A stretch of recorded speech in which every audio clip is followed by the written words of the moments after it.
আল্লাহর নবী তু জাহানের বাদশাহ হুজুর পুরনুর সাল্লাল্লাহু আলাইহি ওয়াসাল্লাম ডাক দিয়ে বলেন, ইহুদি রে, ও যুবক ইহুদি, শুনো শুনো রে, আমার হাসান আর হুসাইনের ঘরের মধ্যে কোনো খাবার নাই, আমার ফাতেমার ঘরের মধ্যে কোনো খাবার নাই, আমার ফাতেমা 3 দিন হয়ে গেছে, আমার ফাতেমার পেটের মধ্যে কোনো খাবার ঢুকে নাই। ও ইহুদি যুবক, তোমার কি মায়া লাগে না? একটি সপ্তাহ হয়ে গেল আমি মুহাম্মদুর রাসূলুল্লাহ সাল্লাল্লাহু আলাইহি ওয়াসাল্লামের পেটের মধ্যে পাথর বেঁধে রেখেছি রে ইহুদি। ও ইহুদি, কোটি কোটি টাকার মালিক তুমি, সম্পদের অভাব তোমার নাই, কিন্তু তোমার পাড়া প্রতিবেশী আমার মা ফাতেমা, ওই ফাতেমাকে তুমি কোনো খাবার দেও নাই। তোমার ফলের বাগান আছে, তোমার ফলের বাগানের পাশে আমি বসলাম, তুমি আমাকে সুর সাব্যস্ত করতেছ রে ইহুদি। ও ইহুদি, তুমি যদি আমাকে একটি কাজ দাও তাহলে ওই কাজটা আমি তোমার বাগানের মধ্যে করব। আল্লাহু আকবার বলুন। ইহুদি যুবকটা ডাক দিয়ে বলল, ইয়া রাসূলুল্লাহ, ইয়া হাবিবাল্লাহ, নবী গো, আমি তো জানতাম না আপনি যেন এত রাহমাতাল লিল আলামিন, আমি তো জানতাম না আমার ফলের গাছের পাশে আপনি বসে আছেন, কিন্তু পেটের মধ্যে পাথর বেঁধে রাখছেন। ইয়া রাসূলুল্লাহ, কিন্তু আমার ফলের বাগান থেকে আপনি কোনো ফল খান নাই। ইয়া রাসূলুল্লাহ, নবীজি গো, আপনাকে আমি একটি কাজ দিতে পারি, যদি আপনি আমাকে একটি কাজ করে দিতে পারেন তাহলে আমার ফলের বাগান থেকে, আমার খেজুর বাগান থেকে তোমাকে আমি খেজুর দেব। আল্লাহু আকবার। কলিজার টুকরা হযরতে ফাতেমা এমন একজন মানুষ ছিলেন, সাইয়্যিদাতুন নিসা আহলিল জান্নাহ। মা ফাতেমা ছিলেন জান্নাতি রমণীদের সরদার। ওই ফাতেমার ঘরের মধ্যেও খাবার ছিল না, কোনো মানুষ গিয়ে ফাতেমার ঘরের মধ্যে কোনো খাবার দেয় নাই, এমন অসহায় মানুষ ছিলেন। তারপরেও আল্লাহর তাকওয়া অন্তর থেকে সরান নাই, একমাত্র আল্লাহর ভয় ছিল। মা ফাতেমা না খেয়ে আছে, তারপরেও আল্লাহর সাথে কোনোদিন কোনো কিছু অভাব দেখান নাই। কারণ হলো আল্লাহ রাব্বুল আলামিন বলেছেন, ফাতেমা তু সাইয়্যিদাতুন নিসাই আহলিল জান্নাহ। ও ফাতেমা, দুনিয়ার জমিনে যদি তুমি গরিব হও, কিন্তু আখিরাতের জমিন তোমার জন্য জান্নাত। ওই কলিজার টুকরা ফাতেমা না খেয়ে ঘরের মধ্যে আছে। ইমাম হাসান হুসাইন রাদিয়াল্লাহু তাআলা আনহু ঘরের মধ্যে না খেয়ে আছে, ঘরের মধ্যে কোনো খাবার নাই। আল্লাহর নবী দু জাহানের বাদশা সরকার দু আলম হুজুর পুরনুর সাল্লাল্লাহু আলাইহি ওয়াসাল্লাম রাস্তা দিয়ে হাঁটতেছেন। হঠাৎ করে একজন যুবক আল্লাহর নবীকে ডাক দিয়ে বলেন, ইয়া রাসূলুল্লাহ,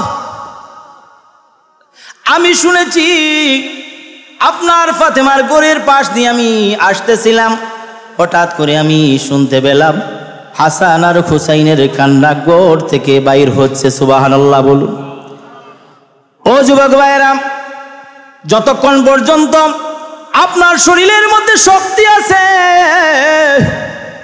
ততক্ষণ পর্যন্ত আপনি ইসলামের খেদমত করেন, এতিমদের খেদমত করেন। আল্লাহর ওলিদের যদি নৈকট্য লাভ করতে চান তাহলে আপনি দান করবেন, সাদকা করবেন, গরিব দুঃখীদেরকে খাবার দিবেন। যুবক ডাক দিয়ে বলল, ইয়া রাসূলুল্লাহ, নবী গো,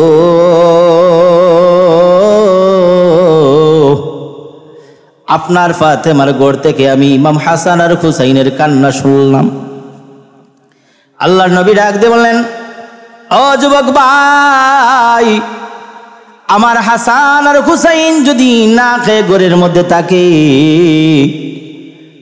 তাহলে তো আমার কাছে আমার হাসান আর হুসাইন যাইতো, আমার কাছে যদি যাইতো আমার চেহারা মুবারক দেখার সাথে সাথে তাদের পেটের খাবার নিবারণ হয়ে যেত। আল্লাহর নবী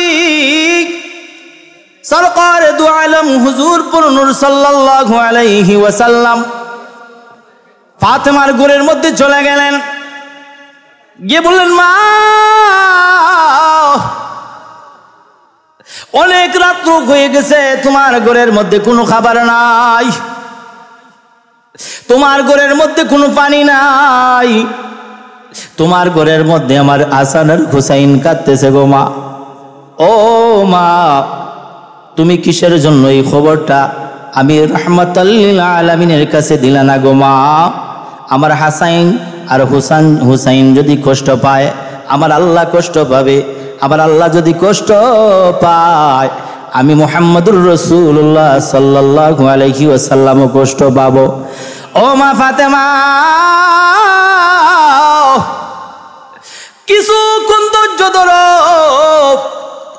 দেখি আমার হাসান আর হুসাইনের জন্য কোনো খাবার আনা যায় কিনা। আল্লাহু আকবার বলুন, আর আওয়াজ দিয়ে বলুন আল্লাহু আকবার।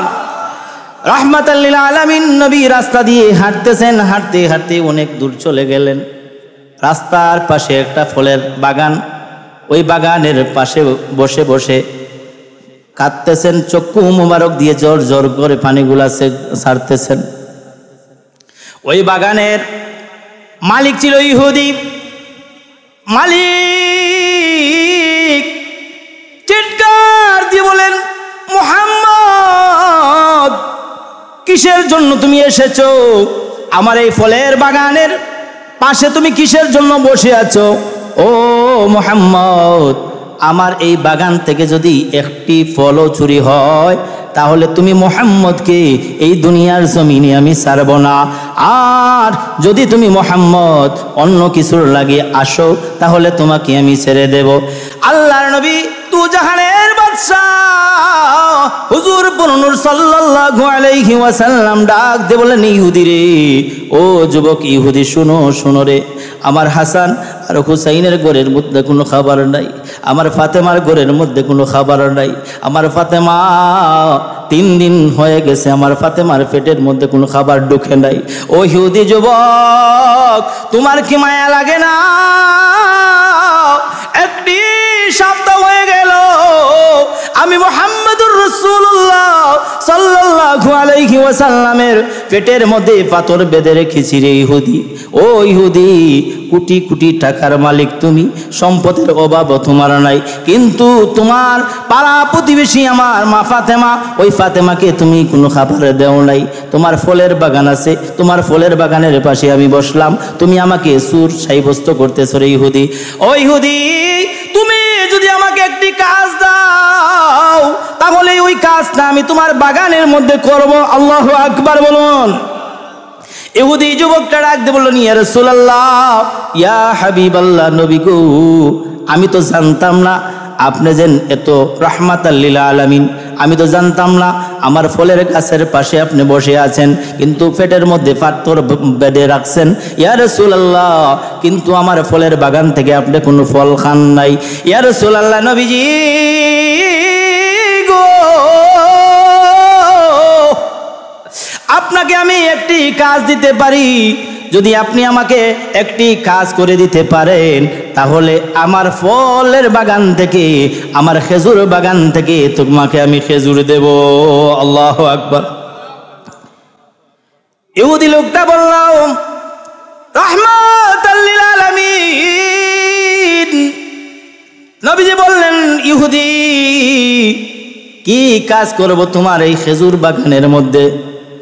বলে, কুয়া থেকে পানি তুলে তুলে আমার ওই খেজুর বাগানের খেজুর গাছের নিচের মধ্যে তুমি দিবা।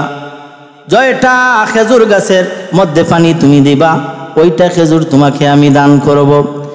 আল্লাহর নবী ডাক দিয়ে বলেন, ইহুদি, আমি তোমার এই বাগানের মধ্যে 9টা গাছের মধ্যে আমি পানি দেব, তুমি আমাকে 9টি খেজুর দিবা।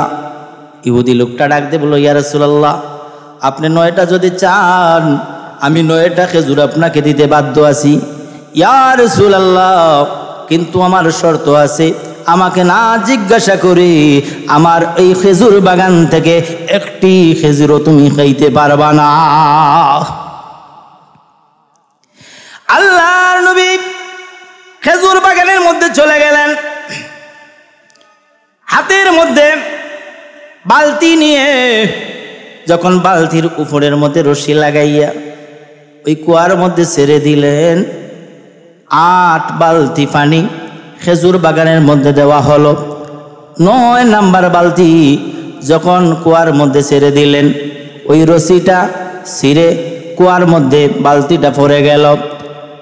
আল্লাহর নবী ডাকতে বলেন, যুবক, ও ইহুদি যুবক, এই বালতিটা রশি ছিঁড়ে কুয়ার নিচের মধ্যে পড়ে গেছে। আমি 8 বালতি পানি তোমার বাগানের মধ্যে দিয়েছি। ও যুবক, তুমি আমাকে 8টা খেজুর দাও। আমার হাসান আর হুসাইন, মা ফাতেমা জান্নাতের সরদারিনী, ইমাম হাসান আর হুসাইন জান্নাতের সরদার।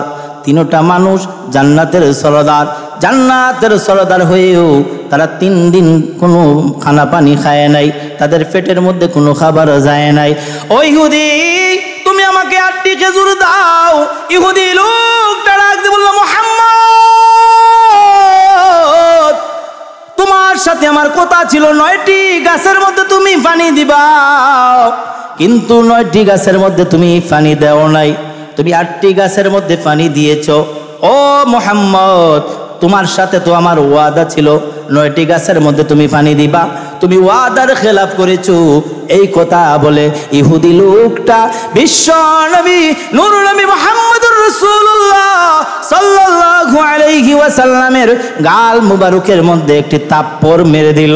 যেই গালের মধ্যে কোনো মশা মাছি বয়ে নাই, যে গালের মধ্যে ইমাম হাসান আর হুসাইন 24টা ঘন্টা চুমু দিতেন, যেই গালের মধ্যে সাহাবীরা গাল থেকে যখন শরীরটা ঘেমে ঘেমে গাম মাটির মধ্যে পড়তে দেয় নাই, সাহাবীরা সব গাম একলি লুটার মধ্যে রেখে দিত।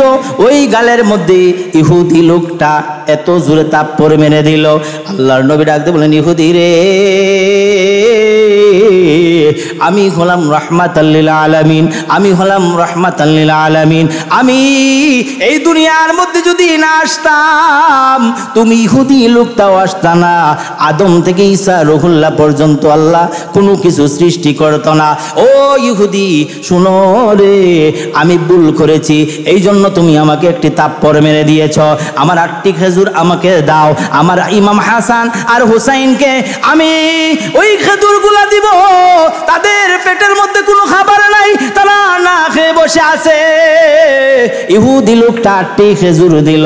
আল্লাহর হাবিব ঘরের মধ্যে চলে গেলেন, গিয়ে বলেন, ফাতেমা, ও ফাতেমা, ফাতেমা, ও ফাতেমা, ঘর থেকে বাইর হয়ে আসো, আমি তোমার বাবা রাহমাতুল লিল আলামিন আমার ইমাম হাসান আর হুসাইনের জন্য আমি খেজুর নিয়ে এসেছি গো মা। ও মা, এই খেজুরটা নিয়ে তাড়াতাড়ি করে আমার ইমাম হাসান আর হুসাইনকে দাও। আজকে 3 দিন হয়ে গেল আমার হাসান আর হুসাইনের পেটের মধ্যে কোনো খাবার দেয় নাই। ও মা, ওই খেজুরগুলা নিয়ে যাও, আমার ইমাম হাসান আর হুসাইনকে খাবারগুলা দাও। মা ফাতেমা ঘর থেকে যখন বাইর হয়ে গেলেন, বিশ্ব নবী রাহমাতুল লিল আলামিন যখন এই গালের দিকে মা ফাতেমা দেখাইলেন, এত সুন্দর চেহারার মালিক, এত সুন্দর চেহারা, এত সুন্দর শরীর, এত সুন্দর গাল মুবারকের মধ্যে ইহুদি লোকটা তাপ্পর মেরে দিয়েছে। মা ফাতেমা ডাক দিয়ে বলেন, ইয়া রাসূলুল্লাহ, নবী গো,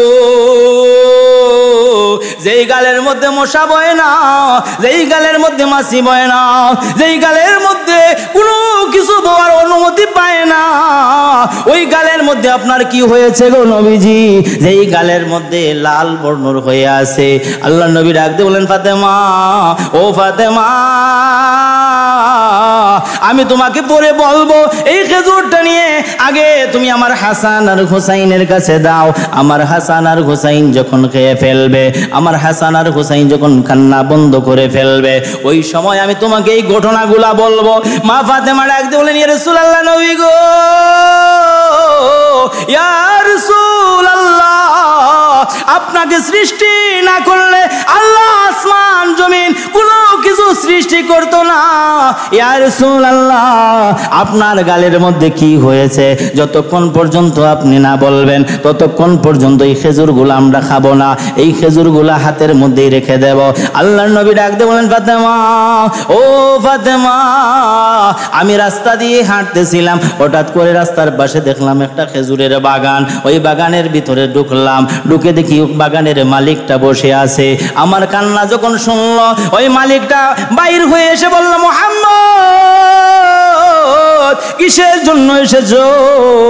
ও মা ফাতেমা, ওই সময় আমি ওই ইহুদি লোকটাকে বললাম, বাবা, তুমি আমাকে কিছু কাজ দাও, তোমার কাজের বিনিময়ে আমাকে কিছু খেজুর তুমি দিবা। মা ফাতেমা শুনো, ও মা ফাতেমা শুনো, আমি যখন বালতির মধ্যে রশি বেঁধে দিয়ে যখন কুয়ার মধ্যে ছেড়ে দিলাম, 8টি বালতি পানি আমি যখন খেজুর বাগানের মধ্যে দিলাম, হঠাৎ করে ওই খেজুর বাগানের মধ্যে যেই কুয়াটা ছিল ওই কুয়াটার মধ্যে বালতি ছিঁড়ে পড়ে গেল। ও মা ফাতেমা, মা গো, ওই ইহুদি লোকটা আমার গালের মধ্যে থাপ্পড় মেরে দিল। মা ফাতেমা ডাকতে বললেন, ইয়া রাসূলুল্লাহ, নবী গো, আপনি এত কষ্ট দুনিয়ার জমিনে কিসের জন্য করতেছেন? মা ফাতেমা হাউমাউ করে কেঁদে নিলেন। ঘর থেকে জান্নাতের যুবকদের সরদার মা ফাতেমার কলিজার টুকরা ইমাম হাসান আর হুসাইন যখন বাইর হয়ে আসলেন, এসে বললেন, নানা জান, ও নানা জান, যেই গালের মধ্যে আমি ইমাম হুসাইন চুমু দেই, যেই গালের মধ্যে আমার ভাই ইমাম হাসান চুমু দেয়, ওই গালের মধ্যে ইহুদি লোকটা আপনাকে থাপ্পড় মেরে দিল। ইয়া রাসূলুল্লাহ, নানা জান গো, ও নানা জান, না জানি আপনি কত কষ্ট পেয়েছেন। বিশ্ব দুরূদ সালাম যখন পাঠ করলেন, আল্লাহর হাবিব ডাক দিয়ে বলেন, ইমাম হাসান, ও ইমাম হুসাইন, শুনো, ইহুদি লোকটার সাথে আমার 9টা খেজুরের কথা ছিল। যখন 8টি বালতি পানি আমি খেজুর বাগানের মধ্যে দিলাম, ওই বালতিটা ছিঁড়ে কুয়ার নিচের মধ্যে পড়ে গেল। ও নানা, নানা রে, যখন খিদার যন্ত্রণায়, যখন খাবারের যন্ত্রণায় তুমি ইমাম হাসান আর হুসাইন যখন কাঁদো, আমি নবীজি সহ্য করতে পারি না। আমার আল্লাহর আরশে আজিমের মধ্যে তর করে কুটিগুলা কাঁপতে থাকে। ও নানা জান, ইমাম হাসান আর হুসাইন, শোনো শোনো, ও ভাই শোনো, ইহুদি লোকটা আমাকে মেরেছে, তাহলে কি হয়েছে? এবং কোনো কিছু করার নাই। ও ভাই, ওই খেজুরগুলা তোমরা খেয়ে ফেলো। হঠাৎ করে এদিকে ওই ইহুদি লোকটা ডাক দিয়ে বলতেছে, মনে মনে ভাবতেছে, ইহুদি লোকটার শান্তি পাইতেছে না। ইহুদি লোকটা মনে মনে ভাবতেছে, রে, এত সুন্দর মানুষ, এত সুন্দর মানুষ, মুসলমানের নবী, যেই মুসলমানেরা আল আমিন বলে উপাধি দেয়, যে মুসলমানেরা সাদিক বলে উপাধি দেয়, যেই মুসলমানেরা সিদ্দিক বলে উপাধি দেয়, ওই মুহাম্মদুর রাসূলুল্লাহ সাল্লাল্লাহু আলাইহি ওয়াসাল্লামের গাল মোবারকের মধ্যে আমি থাপ্পড় মেরে দিয়েছি। আমি তো বিয়াদবি করে ফেলেছি, আমি তো আল্লাহর কাছে দোরা খেয়ে ফেলব। ওই ইহুদি লোকটা যুবক মা ফাতেমার বাড়িতে চলে গেলেন, গিয়ে বললেন, মা, ও মা ফাতেমা, তোমার ঘরের দরওয়াজাটা তুমি খুলে দাও, আমি রাহমাতুল লিল আলামিন নূর নবীজির গাল মোবারকের মধ্যে আমি থাপ্পড় মেরে দিয়েছি। ও মা ফাতেমা, আমি তো বুঝতে পারি নাই তিনি হলেন সরকারে দু আলম, আমি তো বুঝতে পারি নাই এত সুন্দর মানুষ যার গালের মধ্যে আমি থাপ্পড় মেরে দিয়েছি, তার কোনো প্রতিবাদ তিনি করেন নাই, আমাকে উল্টো কোনো কথা বলেন নাই। ও ফাতেমা, আমাকে নিয়ে চলো মুহাম্মাদুর রাসূলুল্লাহ সাল্লাল্লাহু আলাইহি ওয়াসাল্লামের কাছে। মা ফাতেমা ডাক দিয়ে বললেন, ও যুবক, যাও যাও, আমার বাবা যান মসজিদে নববীর মধ্যে বসে আছে, ওই মসজিদে নববীর মধ্যে যদি তুমি যাও, রাহমাতাল লিল আলামিন নবীকে তুমি পাইবা। ও যুবক, যাও যাও, তোমার ভুলের জন্য তুমি রাহমাতাল লিল আলামিনের কাছে গিয়ে তুমি ক্ষমা চাও। ওই যুবকটা যখন মসজিদে নববীর দরওয়াজার পাশে দাঁড়িয়ে আছে, হাউ মাউ করে কাঁদতেছে। আল্লাহর নবী ডাক দিয়ে বলেন, ওমর, আল্লাহর নবী ডাক দিয়ে বলেন, ওমর, আবু বকর, উসমান, আলী, যাও যাও মসজিদে নববীর দরওয়াজার পাশে বসে বসে কোন যুবকটা হাউমাউ করে কাঁদতেছে, ওই যুবকটাকে আমি দেখতে চাই। হযরত ওমর মসজিদে নববীর বাইরে যখন আসলেন, ওই ইহুদি যুবকটা হাউমাউ করে কাঁদতেছে। হযরত ওমরকে দেখে বলতেছে, ওমর, দুনিয়ার জমিনে আপনার কাছে যারাই এসেছে তাদের বিচার কঠোর ভাবে হয়েছে। ও ওমর, তুমি তো হলা খলিফাতুল মুসলিমিন ওমর, ও ওমর, আজকের বিচারটা তুমিই করবা। আমি বিশ্ব নবী রহমাতাল লিল আলামিনের গাল মুবারকের মধ্যে তাপ্পর মেরে দিয়েছি, ও ওমর, এর বিচার আজকে মসজিদে নববীর মধ্যে হবে। ওমর রাদিয়াল্লাহু তাআলা নবীর কাছে চলে গেলেন, গিয়ে বললেন, ইয়া রাসূলুল্লাহ, নবী গো,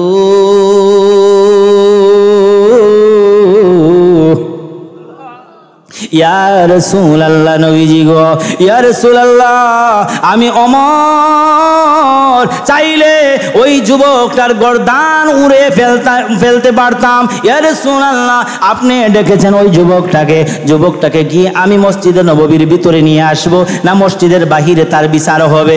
আল্লাহর নবী ডাক দিয়ে বলেন, ইয়া রে ওমর, আমি মসজিদে নববীর বাহিরে যাব, ওই যুবকটাকে আমি দেখব, তারপরে তার বিচার আমি নিজেই রাহমাতাল লিল আলামিন করে নেব। আল্লাহু আকবার বলুন, আল্লাহু আকবার বলুন। সালাতু সালাম গোয় আমার, দুরুদ সালাম গোয় আমার, কইও নবী মুস্তাফা, তোমরা যদি যাও মদিনা। জোরে সালাতু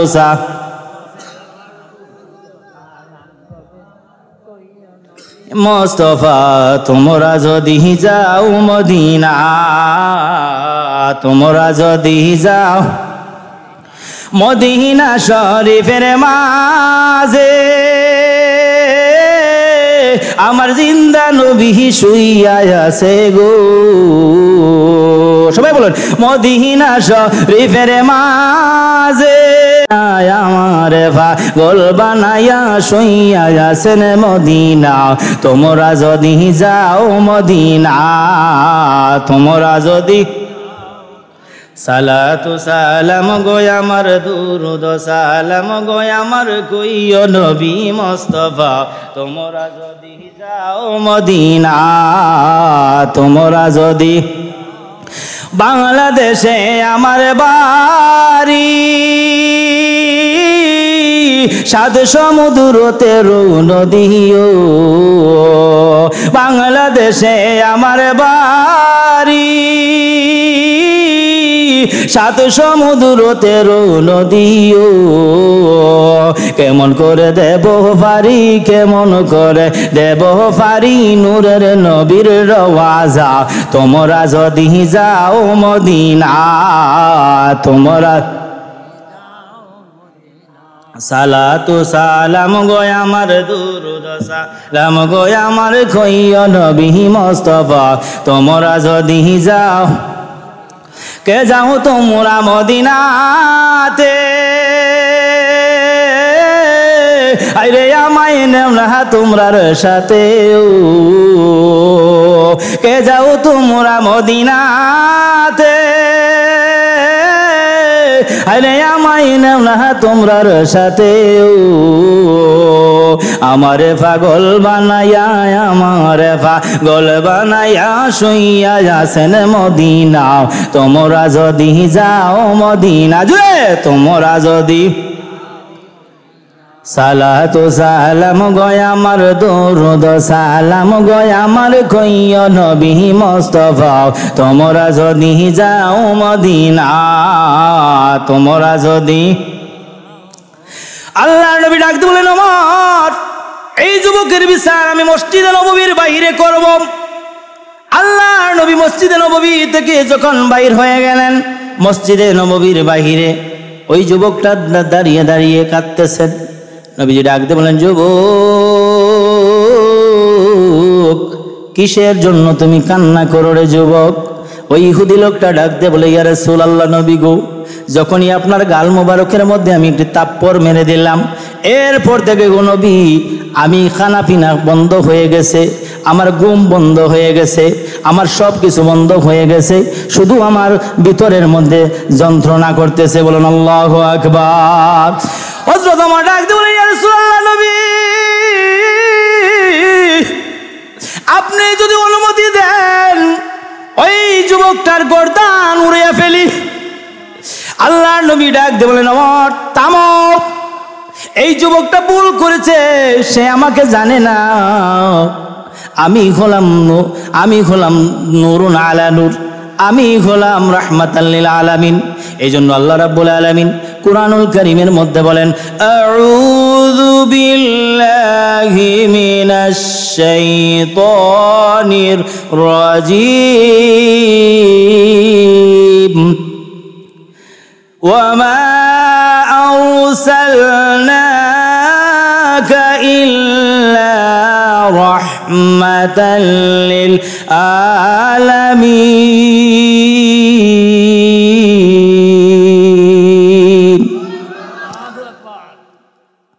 আল্লাহ বলেন, ইয়া রাসূলুল্লাহ ওমা আরসালনাকা ইল্লা রাহমাতাল লিল আলামিন, নবী গো আপনাকে আমি সমগ্র সব কিছুর জন্য রহমত হিসাবে বানিয়েছি। বলুন সুবহানাল্লাহ, আর আওয়াজ দিয়ে বলুন সুবহানাল্লাহ। যুবকটা হাউমাউ করে কাঁদতেছে। আমার ডাক দিয়ে বলতেছেন, ইয়া রাসূলুল্লাহ, নবী গো আপনি যদি অনুমতি দেন গো নবীজি, ওই যুবকটার গর্দান আমি উড়াইয়া ফেলি। নবীজি ডাক দিয়ে বলেন, ওমর আপনি যদি এই যুবকটার গর্দান উড়াইয়া ফেলো, তাহলে কিসের জন্য আল্লাহ কুরআনুল কারীমের মধ্যে আমাকে রাহমাতাল লিল আলামিন বললেন? ওমর এই যুবকের বিচার আমি করব। যুবককে ডাক দিয়ে বলেন, যুবক তুমি তো ইহুদি মানুষ, মসজিদে নববীর মধ্যে কিসের জন্য এসেছো? ওই যুবকটা ডাক দিয়ে বললেন, ইয়া রাসূলুল্লাহ এই পৃথিবীর মধ্যে হাজার হাজার মানুষ আমি দেখেছি, লক্ষ লক্ষ মানুষ আমি দেখেছি, এই শহরের মধ্যে আমার মতো ধনী ফ্যামিলির মানুষ আর কেউ নাই। ইয়া রাসূলুল্লাহ আমার ভিতরে অহংকার ঢুকে গিয়েছিল, আমার ভিতরে অহংকার যখন ঢুকে গিয়েছিল আল্লাহর তাকওয়া আমার অন্তর থেকে চলে গেছে। ইয়া রাসূলুল্লাহ নবী গো মুসলমানেরা আপনাকে আল আমিন বলে, মুসলমানেরা আপনাকে সাদিক বলে, মুসলমানেরা আপনাকে সিদ্দিক বলে। ইয়া রাসূলুল্লাহ ইয়া হাবিবাল্লাহ, যখন আপনার এই গাল মুবারকের মধ্যে আমি তাপ্পড় মারলাম, আপনি তো চাইলে আমি যুবকের এই তাপ্পড় মারার প্রতিশোধ নিতে পারতেন। নবীজি ডাক দিয়ে বলেন, যুবক আমি হলাম রাহমাতাল লিল আলামিন, আমি কোনো মানুষের প্রতিশোধ নেই না। আমি যদি প্রতিশোধ নিতাম তাহলে ইসলাম কিভাবে আসতো, ইসলামের প্রচার প্রসার কিভাবে বাড়তো? ও যুবক তুমি যদি আমি রাহমাতাল লিল আলামিনকে চিনো, তাহলে এই মুহূর্তে আমার মধুর কলিমা লা ইলাহা ইল্লাল্লাহু মুহাম্মাদুর রাসূলুল্লাহ সাল্লাল্লাহু আলাইহি ওয়াসাল্লামের ওই কলিমার মালা তোমার গলার মধ্যে তুমি পরাইয়া নাও। একটু দূরে সরে পড়ুন, দূরে সরে পড়ুন, আল্লাহুম্মা সাল্লি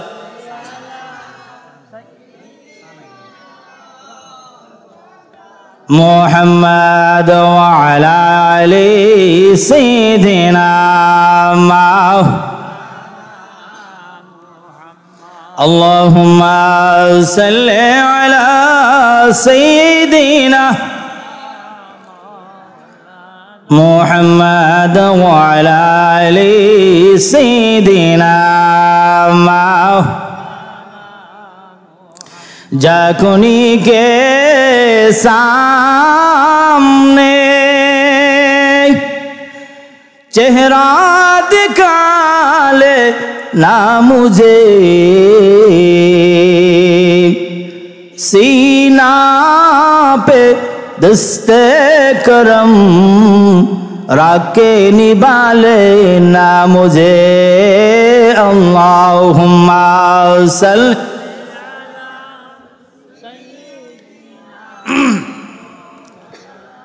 मुहम्मद व अला आलि सय्यिदिना आरो जोरे अल्लाहुम्मा सल्ली अला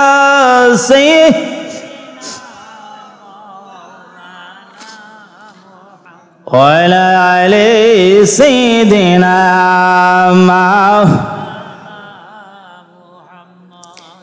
রাত্র অনেক গভীর হয়ে গেছে, ঠিক না? আসলে বেশি গভীর রাত্রে কথা বলা যায় না।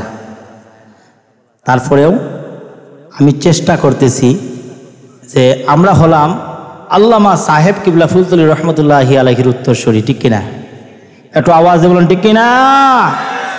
আর এই যে বাগানে আপনারা বসে আছেন, এই বাগানটা সাধারণ কোনো বাগান না, এটা হচ্ছে খানকা মাহফিল, ঠিক কিনা?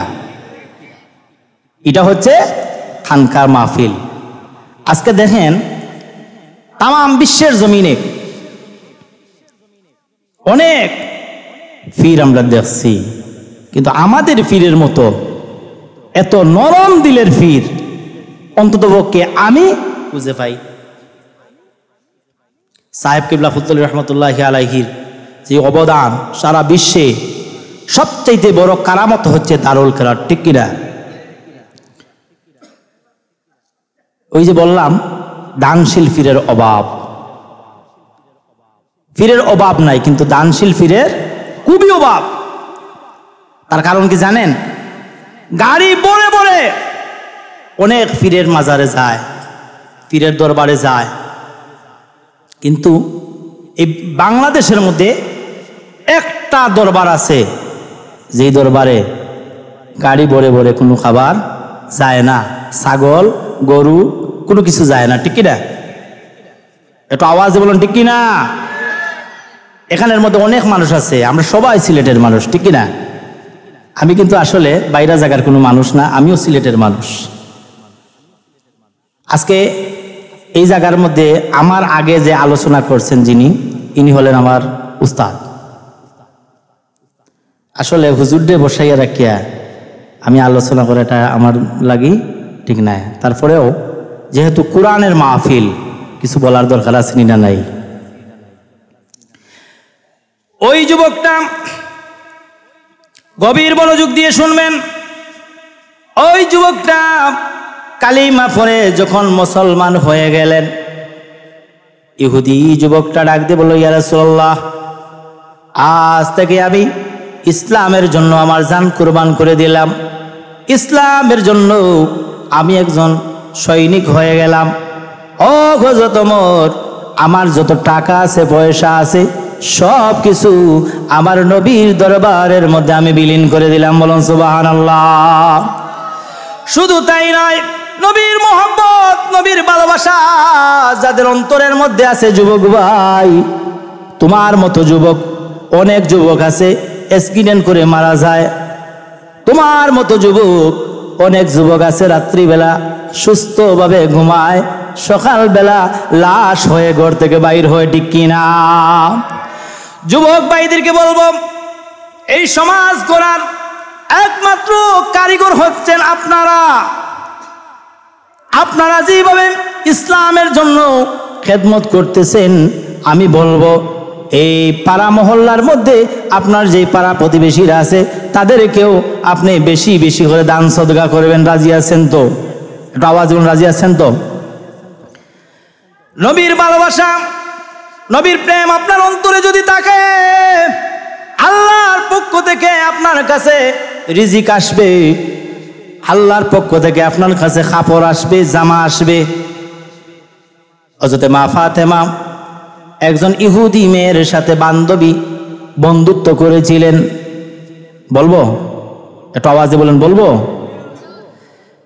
ওই ফাতেমা ইহুদি মেয়ের সাথে যখন বন্ধুত্ব হয়েছিল, ওই ইহুদি মেয়ের বয়স ছিল 9 বৎসর, মা ফাতেমার বয়সও ছিল 9 বৎসর। ওই 9 বৎসর বয়স থেকে তাদের সাথে বন্ধুত্ব হয়ে গেছে। ও যুবক ভাইরা, মুরব্বী বাবারা, গভীর মনোযোগ দিয়ে শুনবেন। আল্লাহর তাকওয়া আপনার অন্তরে থাকলে, আল্লাহর ভালোবাসা যদি আপনার অন্তরে থাকে, আল্লাহ রাব্বুল আলামিন বলেছেন, কুল ইন কুনতুম তুহিব্বুনাল্লাহ ফাত্তাবিউনি ইউহিব্বুকুমুল্লাহ ওয়া ইয়াগফির লাকুম যুনুবাকুম ওয়াল্লাহু গফুরুর রহিম।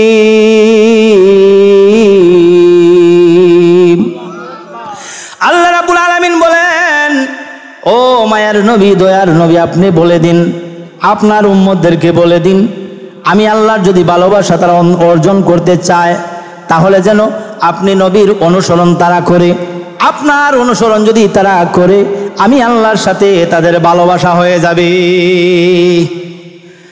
মা ফাতেমার সাথে ইহুদির মেয়ের বন্ধুত্ব হয়ে গেল।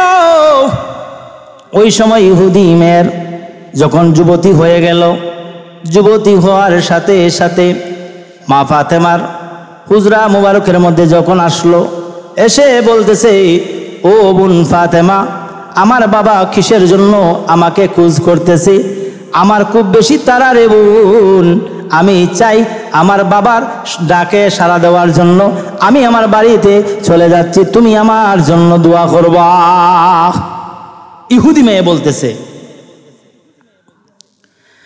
মা ফাতেমা ডাক দিয়ে বললেন, বোন যাও, তোমার বাবা কিসের জন্য তোমাকে তালাশ করতেছে, কিসের জন্য তোমাকে খুঁজাখুঁজি করতেছে।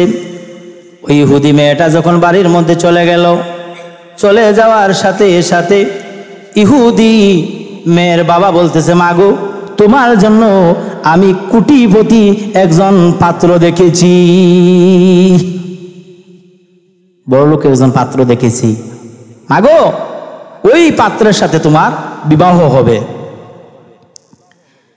ইহুদি মেয়ে ডাক দিয়ে বলল, বাবা শুনো, আমার একজন বান্ধবী আছে, তার নাম হলো ফাতেমা। ওই ফাতেমা যদি আমার বিবাহের জন্য আমার বাড়িতে আসে, আমার নিমন্ত্রণ যদি সে পালন করে আর আমার দাওয়াত যদি সে গ্রহণ করে, তাহলে আপনার ওই পাত্রের সাথে আমার বিবাহ হবে, নতুবা এই পাত্রের সাথে আমার কোনো বিবাহ হবে না। একটু দূরে সে বলুন, সাল্লাল্লাহু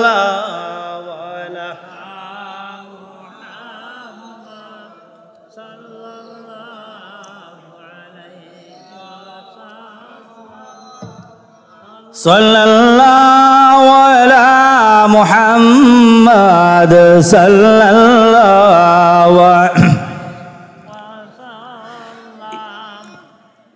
ইহুদি মেয়েটা বলতেছে, বাবা আমার বিবাহে যদি নিমন্ত্রণ মা ফাতেমা গ্রহণ করে তাহলে আমি বিবাহ হয়ে গেছে, গভীর তোমার সাথে আমার ভালোবাসা বন্ধুত্ব। বোনরে শুনো, তুমি যদি আমার বিবাহের এই অনুষ্ঠানে অংশগ্রহণ করো তাহলে আমি বিবাহে রাজি আছি, নতুবা আমি বিবাহে রাজি হব না। ফাতেমার কাছে এসে বলল, ও বোন শুনো, আমার বাবা আমার জন্য একজন পাত্র ঠিক করেছে, ওই পাত্রের সাথে আমার বিবাহ হবে বোন। ও বোন, তুমি আমাকে কিছু সাজেশন দাও, তুমি আমাকে বলো এই বিবাহের মধ্যে আমি রাজি হব কি হব না। ফাতেমা ডাক দিয়ে বললেন, বোন আমি হলাম মুসলমান, আমি হলাম মুহাম্মদুর রাসূলুল্লাহ সাল্লাল্লাহু আলাইহি ওয়াসাল্লামের মেয়ে, আর তুমি হইলা ইহুদির মেয়ে। ও বোন শোনো, কোনো মা বাবা চায় না তার সন্তানকে বাদ জায়গার মধ্যে বিবাহ দেওয়ার জন্য। ও বোন শোনো, যাও যাও বাড়ির মধ্যে চলে যাও। ও বোন, যেই পাত্রের সাথে তোমার বিবাহর আলাপ চলতেছে ওই পাত্রের সাথে তোমার বিবাহ হবে, তোমার বাবা তোমার কোনো বাদ চাইবে না, তোমার বাবা তোমার শুধু ভালোই চাইবে, ঠিক কিনা? ইহুদির কন্যা বাড়িতে চলে গেল, গিয়ে বলতেছে, বাবা ঠিক আছে, কিন্তু আমার একটি শর্ত আছে গো বাবা। এই শর্তটা হচ্ছে, আখির জামানার পয়গম্বর নবী মুহাম্মদুর রাসূলুল্লাহ সাল্লাল্লাহু আলাইহি ওয়াসাল্লামের কলিজার টুকরা ফাতেমা কে আপনি দাওয়াত দিতে হবে। ওই ফাতেমা যদি আমার দাওয়াত গ্রহণ করে তাহলে আমি বিবাহ বসব, নতুবা আমি বিবাহ করব না।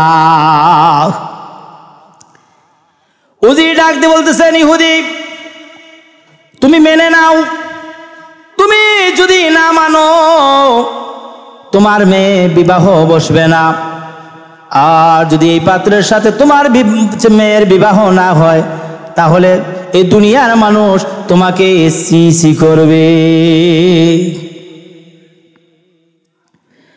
ইহুদি লোকটা ডাক দিয়ে বলল, মা ঠিক আছে, তোমার কথা আমি মেনে নিলাম, আমি ফাতেমাকে দাওয়াত করব, ফাতেমাকে আমি নিমন্ত্রণ করব, কিন্তু গো মা আমারও একটি শর্ত আছে, ফাতেমা যদি আমার বাড়িতে বিবাহের অনুষ্ঠানে আসে তাহলে দুনিয়ার সব চাইতে দামি কাপড় পরিধান করে আসতে হবে।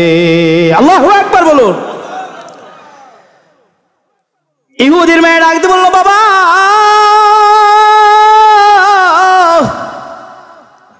যেই ফাতেমা সকাল বেলা খাবার যদি খায় দুপুর বেলা খাবার পায় না, দুপুর বেলা যদি খাবার খায় রাত্র বেলা তার ঘরের মধ্যে খাবার থাকে না।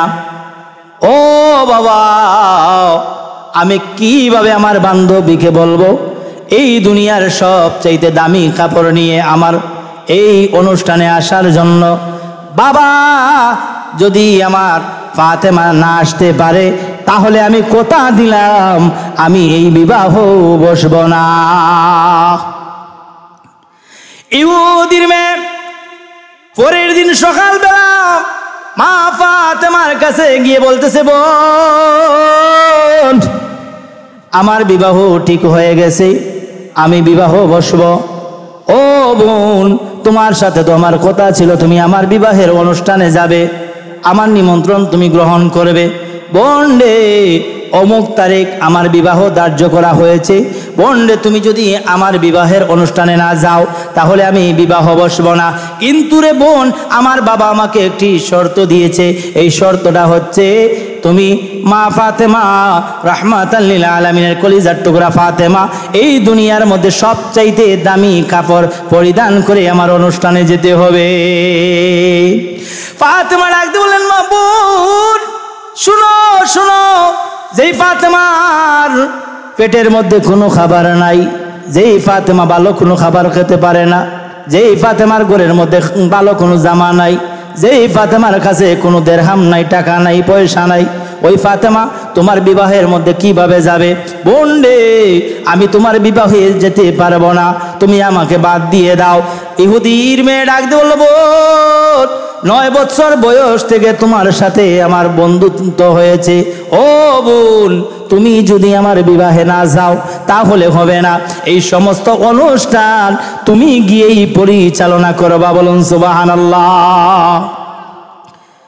মা ফাতেমা ডাকতে বলল, বোন তোমার বাবা আমাকে যে শর্ত দিয়েছে এই শর্তটা আমি কিভাবে মানব, কিভাবে এই শর্তটা আমি পূরণ করব? ইহুদির মেয়ে ডাক দিয়ে বলল, ফাতেমা তুমি তো আমাকে একদিন বলেছিলা তোমাকে যেই আল্লাহ সৃষ্টি করেছে, তোমাকেই যেই খোদা সৃষ্টি করেছে, তোমাকে তোমার রব সৃষ্টি করেছে, ওই রবের কাছে চাইলে তোমার রব কোনোদিন তোমাকে ফিরাইয়া দেয় না। বোন রে, যাও যাও ওই রবের কাছে গিয়ে তুমি চাও, দেখবারে বোন আল্লাহ রাব্বুল আলামিন তোমাকে ফিরাইয়া দিবে না। ইহুদির মেয়ে বাড়ির মধ্যে চলে গেল, এদিকে মা ফাতেমা ঘরের মধ্যে বসে বসে, রুমের মধ্যে বসে বসে কাঁদতেছে আর বলতেছে, রব্বুল আলামিন এই দুনিয়ার জমিনে আমাকে টাকা দেওয়ার মতো কোনো মানুষ নাই, পয়সা দেওয়ার মতো কোনো মানুষ নাই, খাবার দেওয়ার মতো কোনো মানুষ নাই, ভালো জামা পরিধান করার মতো আমার এই তৌফিক নাই। রব্বুল আলামিন কিভাবে আমি আমার বান্ধবীর বিবাহের মধ্যে যাব? ও আল্লাহ, আপনার কাছে আমি আর কোনো কিছু কোনোদিন চাই না, আজকে একটি জিনিস আপনার কাছে চাইব, আপনি আমাকে শরম দিবেন না, আপনি আমাকে লজ্জা দিবেন না, আমি যেন ইহুদির এই অনুষ্ঠানে গিয়ে আমি যেন লজ্জা না পাই, আমি যেন শরম না পাই। আল্লাহ তুমি তো বলেছো তোমাকে যদি কোনো মানুষ সিজদা দেয় আর একবার আল্লাহু আকবার বলে আর তুমি আল্লাহ রাব্বুল আলামিন তাকে ফেরত দাও না, রাব্বুল আলামিন আপনি আমাকে ফেরত দেবেন না, আমি চাই আপনার জান্নাতুল ফেরদাউস থেকে আমার এই অনুষ্ঠানের সবচাইতে দামি জামা যেন আমার ঘরের মধ্যে আপনার শ্রেষ্ঠ ফেরেশতা জিবরাইলের মাধ্যমে আমার ঘরের মধ্যে আপনি পাঠাইয়া দেন। আল্লাহ রাব্বুল আলামিন সিদরাতুল মুনতাহা ফেরেশতা জিবরাইল ডাক দিয়ে বললেন, জিবরাইল যাও যাও আমার ফাতেমার ঘরের মধ্যে তুমি চলে যাও। তার আগে জান্নাত থেকে সবচাইতে দামি কাপড়, সবচাইতে দামি জামাটা নিয়ে আমার ফাতেমার ঘরে নিয়ে রাখবা। আমার ফাতেমা আমার কাছে দামি জামা চেয়েছে। ও জিবরাইল, যেই ফাতেমাকে আমি সাইয়্যিদাতুন নিসাই আহলিল জান্নাহ, জান্নাতি রমণীদের সরদার বানিয়েছি, যেই হাসান আর হুসাইনকে জান্নাতের যুবকদের সরদার বানিয়েছি, ওই ফাতেমা যদি ইহুদির বাড়ির মধ্যে যায় তাহলে ওই ফাতেমার দ্বারাই ইহুদিদেরকে আমি মুসলমান বানায়া দিব। মা ফাতেমা সিজদা থেকে যখন উঠলেন, সিজদা থেকে উঠে রুমের মধ্যে চলে গেলেন। ওই রুমের মধ্যে গিয়ে দেখা যায় এত সুন্দর ঝলমল ঝলমল করতেছে একটি বাক্স। এই বাক্সের মধ্যে কি যেন আছে, মা ফাতেমা তা কাল্পনিকও করতে পারে নাই। ফাতেমা রাহমাতাল লিল আলামিন নবীজির কাছে গিয়ে বললেন, ও বাবা হাসান, আপনি তো হলেন রাহমাতাল লিল আলামিন, আপনি তো সব কিছু জানেন। ইয়া রাসূলুল্লাহ, নবী গো, আমার বান্ধবীর বিবাহে আমি যাব, আমার কোনো জামা নাই, কোনো কাপড় নাই। ও আল্লাহর হাবিব, আমার এই বাক্সের মধ্যে কি আছে আমি তো তা জানি না। রাহমাতাল লিল আলামিন নবীজি মুস্কি মুস্কি হাসতেছেন আর বলতেছেন, ফাতেমা রে, ও ফাতেমা, এই বাক্সের মধ্যে আল্লাহ রাব্বুল আলামিন তার শ্রেষ্ঠ ফেরেশতা জিবরাইলের মাধ্যমে জান্নাতি পোশাক পাঠাইয়া দিছে। হযরত ফাতেমা বিবাহের অনুষ্ঠানে চলে গেলেন। চলে যাওয়ার পর ফাতেমার ওই জান্নাতি পোশাকের উপরে তালি দেওয়া বুরকা পরিধান করেছেন।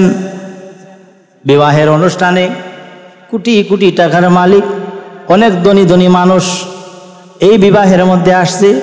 সবাই বলতেছে, ও ইহুদির মেয়ে, শুনো রে, তোমার যে অনুষ্ঠানের মধ্যে আমরা আসলাম, এই অনুষ্ঠানের মধ্যে ফাতেমা এসেছে, তার শরীরের মধ্যে সব চাইতে বাজে কাপড়, সব চাইতে বাজে তালে দেওয়া কাপড়, ওই বুরকা পরিধান করে ফাতেমা তোমার বাড়ির অনুষ্ঠানে এসেছে।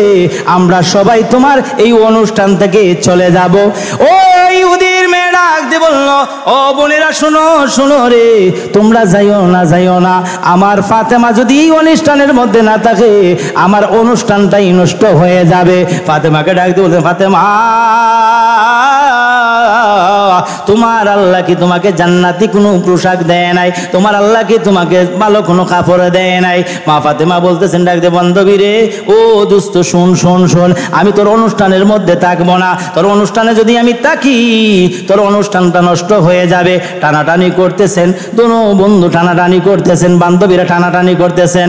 হঠাৎ করে মা ফাতেমার শরীর থেকে বুরকাটা চলে গেল, বুরকাটা পরে গেল, জান্নাতি পোশাক বাইর হয়ে গেল। বলুন সুবহানাল্লাহ, আর আওয়াজ দিয়ে বলুন সুবহানাল্লাহ। সবাই তাকিয়ে তাকিয়ে দেখতেছে আর বলতেছে, ফাতেমা,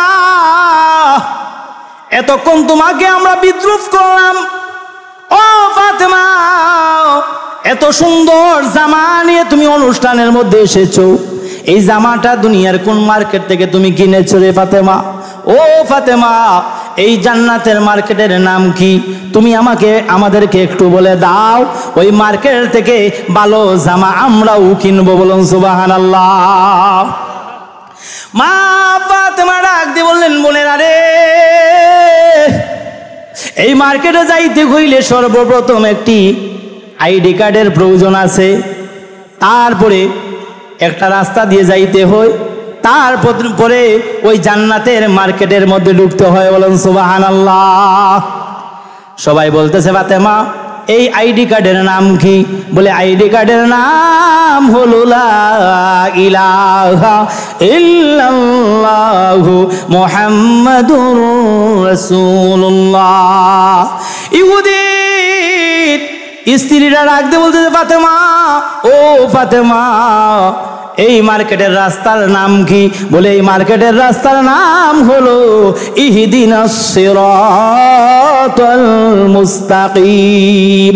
ইহুদির স্ত্রীরা আবার ডাক দিয়ে বলল, ফাতেমা রে, ও ফাতেমা, ওই জান্নাতের মার্কেটের নাম কি?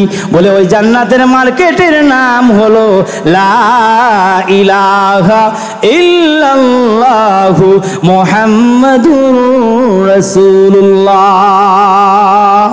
সবাই মুসলমান হয়ে গেল। এইভাবে ইসলাম এসেছে।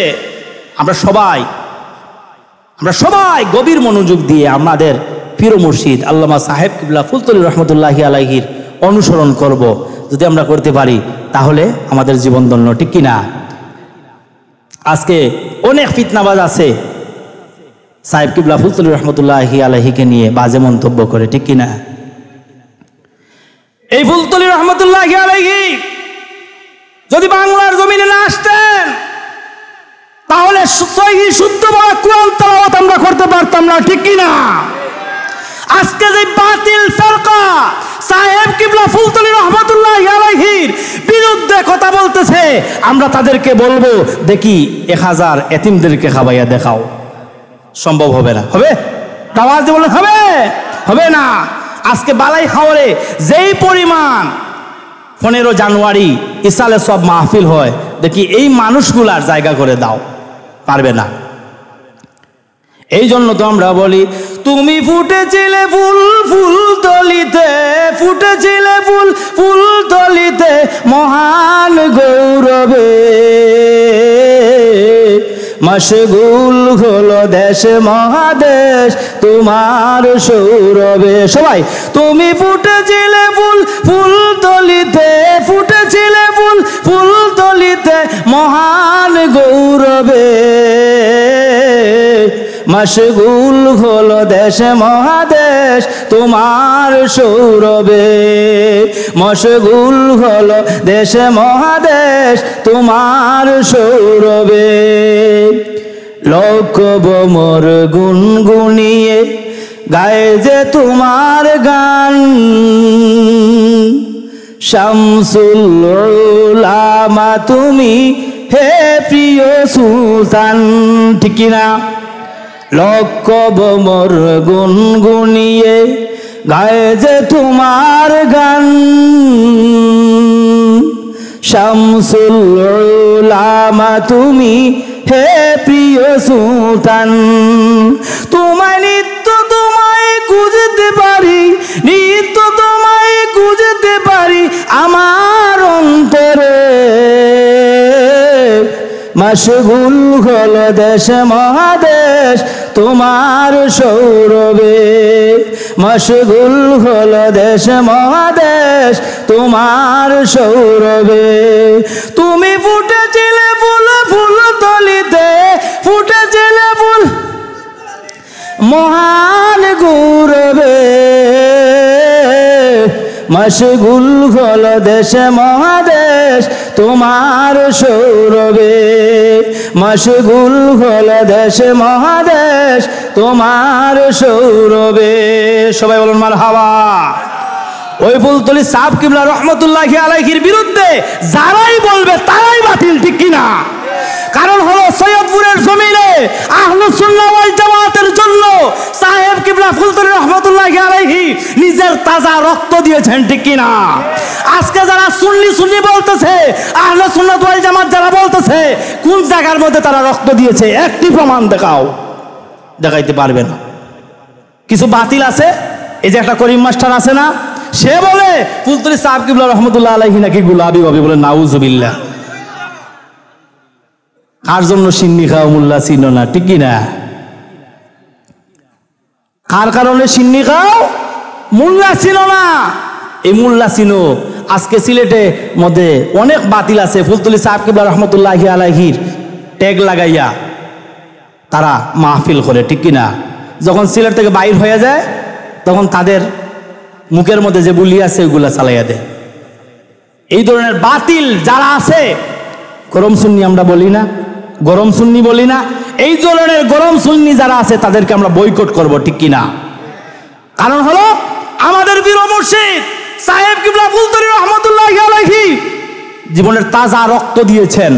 শুধু তাই না, ফুলতলি সাহেব কিবলা রহমতুল্লাহি আলাইহি সারাটা জীবন এতিমদের জন্য সারাটা জীবন টাকা পয়সা জমিন যা আছে সবকিছু উজাড় করে দিয়েছে, ঠিক কি না?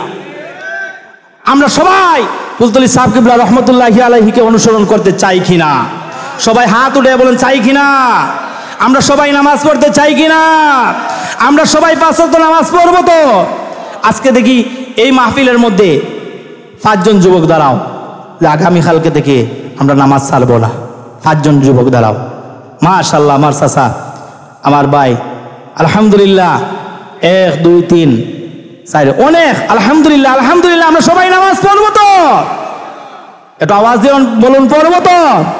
এই জায়গার মধ্যে আল্লাহর নবী বলেন, ইজা মাররাতু মিন রিয়াজিল জান্নাতি ফারতাউ, যারা এই মাহফিলে আসলো তারা জান্নাতের বাগানে বসলো, ঠিক কি না? নবীর হাদিস, ঠিক কি না? এখন আমরা গভীর রাত হয়ে গেছে, আসলে এই সময়ে ওয়াজ শোনার কোনো টাইম নাই। আমরা দয়াল নবী